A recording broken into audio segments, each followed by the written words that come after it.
dalam badan dia juga memang ada isinya ini anak ya. Ada. Dan kelihatannya juga dia masuk ke kantor polisi juga agak tenang dia. Karena apa? Ketenangan itu dia di di tengkuknya itu ada kayak semacam energi negatif yang membuat dia itu tampil wibawa. Halo, assalamualaikum sobat semua. Kembali lagi di channel INRP bersama gua dan juga rekan gua orang paranormal Mas Kesper. Beliau dipanggil alias Rosidi. Di konten supernatural kali ini kita akan membahas tentang sesuatu yang viral, yaitu tentang bakso cuanki yang meludahi makanan atau dagangannya, yang berujung pada di akhirnya diperiksa oleh polisi di Polsek Kembangan kemarin. Dan bersama Mas Kesper kita akan membahas atau menerawang dari video yang kita terima, apakah memang benar si tukang cuanki ini yang masih anak-anak sekitar berusia 21 tahun melakukan pesugihan atau rusuk atau semacam apa ya, pelet dagangan atau penglaris di dagangannya atau di tubuhnya. Dan tanpa basa-basi langsung saja kita simak apa video yang kita terima ini dan melihat hasil penerawangan dari Mas Kesper melalui kekuatan yang dia punya. Dan langsung kita simak videonya. Yang pertama adalah ini. Ya, ini adalah video hasil CCTV di depan rumah seorang pelanggan yang merasa dirugikan karena dia awalnya curiga bahwa ini apa namanya tukang cuanki ini mencurigakan, sehingga dia membuka CCTV lalu melihat ada keganjilan dan memang benar sang pedagang ini melakukan aksi tidak terpuji lah bisa dibilang. Dan kita coba lihat, Bang, Mas Kes, seperti Anda lihat ada terawang.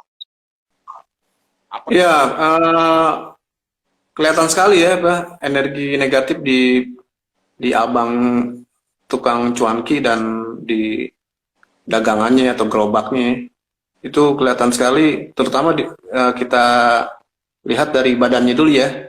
Nah, di badannya itu kelihatan tuh di mana tuh energi negatif itu dari di atas, di kepala, mulut, dan dada, dan perut, serta tangan, kedua telapak tangan, dan juga di itu tuh di tengkuknya tuh ada tuh kayak semacam energi negatif ya yang ikut di badannya. Mungkin itu bisa jadi itu kayak susuk ataupun kayak semacam isian dari sang guru mungkin ya, atau belajar dari guru. Dia sepertinya dia juga nggak ini nih, sepertinya itu kayak beli, dia nggak belajar, dia beli dari apa, banyaklah kayak dukun-dukun yang ada sekarang, terutama di daerah-daerah pelosok Indonesia ya, pelosok lah. Mungkin ini karena dia dari Jawa Barat, mungkin dari daerah-daerah di sekitaran Jawa Barat dia beli untuk apa namanya, jimat penglaris untuk dagangannya, Bang Imam. Apa kalau Anda lihat ini berarti hampir seluruh gerobak dan yang jualan dong ya, ada isinya ya? Ya, itu ada tuh dia di apa namanya, kayak di apa namanya, kayak semacam energi ya di badannya, di gerobaknya, dan itu pancinya di dalam panci juga itu dia sebelumnya juga meludah juga menurut Anda nih. Ada kok ya, energi juga. itu kalau untuk meludah itu mungkin syarat ya, mungkin syarat dari dukun yang dia membeli ilmu pengasihannya itu atau penglarisnya itu, bahwa mungkin dia meludah pada saat maghrib ataupun jam-jam tertentu. Jadi nggak setiap jam, dia ada waktu-waktu tertentu yang mengharuskan dia untuk melakukan ritual untuk meludah di dagangannya itu agar dagangannya laris manis gitu. Itu kelihatannya sih seperti itu sih.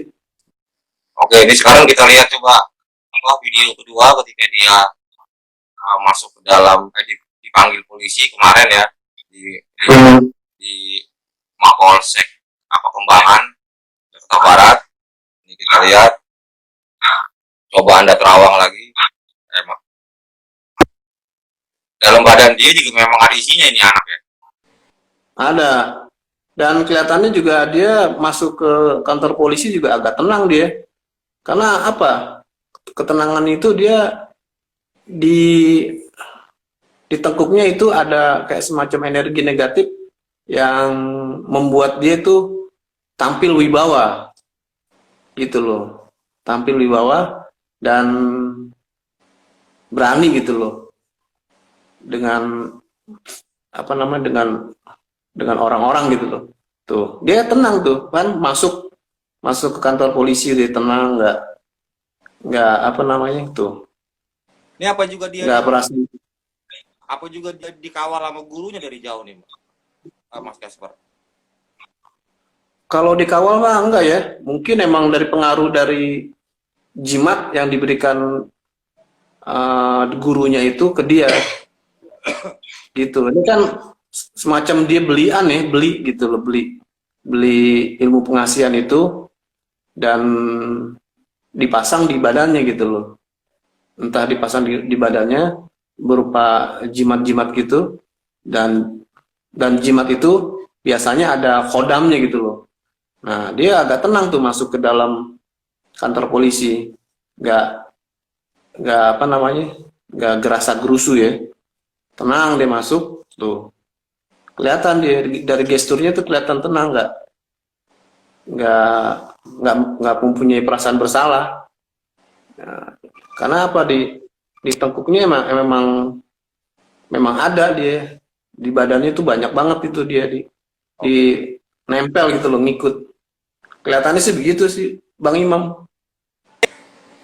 Ya, menurut kalau menurut Anda nih, ya kan kita udah tahu ya ini menjadi rahasia umum ya. Dari yang dipukul, yang didorong sampai yang di dalam restoran mewah, restoran biasa juga kebanyakan juga apa memiliki itu. Ini biasanya apa ya Pak? Dia dia pakai itu sementara atau seterusnya gitu.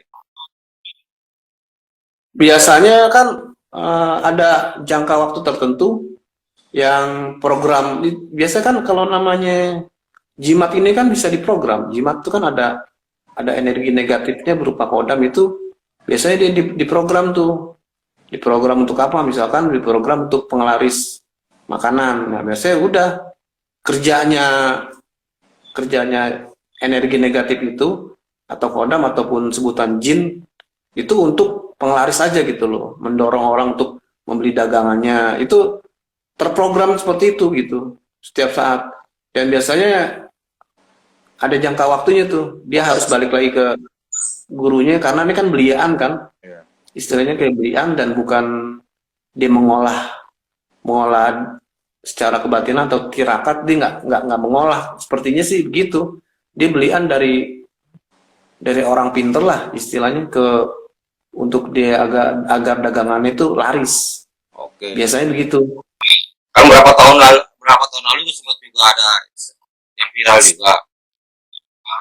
Salah satu restoran kalau nggak salah itu di daerah Pulau Jawa ya. Yang ada penampakan. Ini kita lihat lagi videonya. Coba Anda terawang lagi.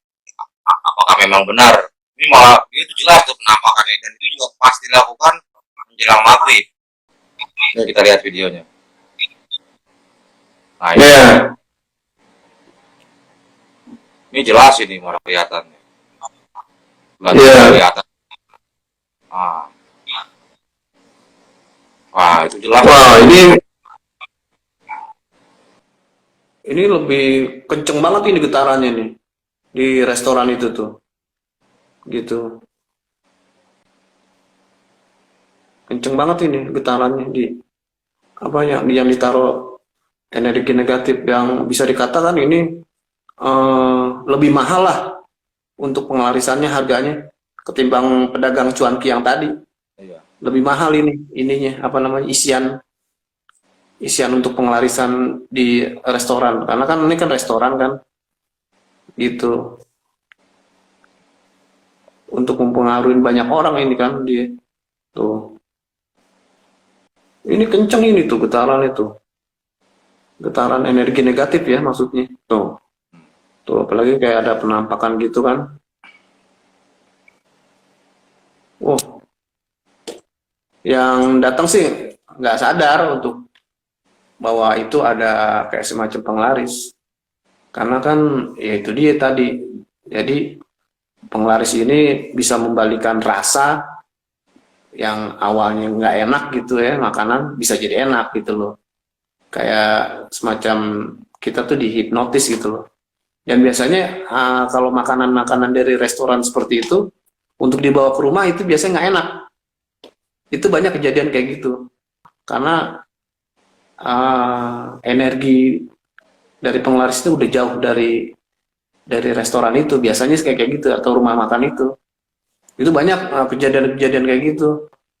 Melihat dari apa namanya kehidupan sosial masyarakat Indonesia memang tidak terlepas dari hal-hal kayak begini gitu loh.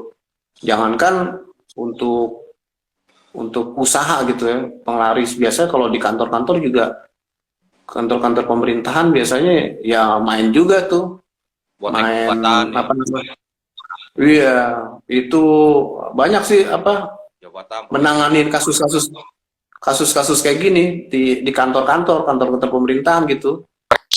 Iwan, terima kasih atas informasinya. Kita nanti lanjut lagi di video supranatural yang lain. Semoga ini bisa bermanfaat bagi sobat milenial atau juga mungkin bagi teman-teman ada orang tuanya, ada keluarga, ada kenalan yang bermasalah dengan hal-hal supranatural, ya bisa menghubungi apa namanya INRP gitu melalui dengan kemampuan yang apa adanya lah, bisa dibilang. Kita nggak mau sombong bahwa Mas Casper ini seorang yang sakti ya. Oke, Mas Casper alias Mas Iman Rosidi, terima kasih atas waktunya. Nanti kita ketemu lagi di video berikutnya dan assalamualaikum warahmatullahi wabarakatuh.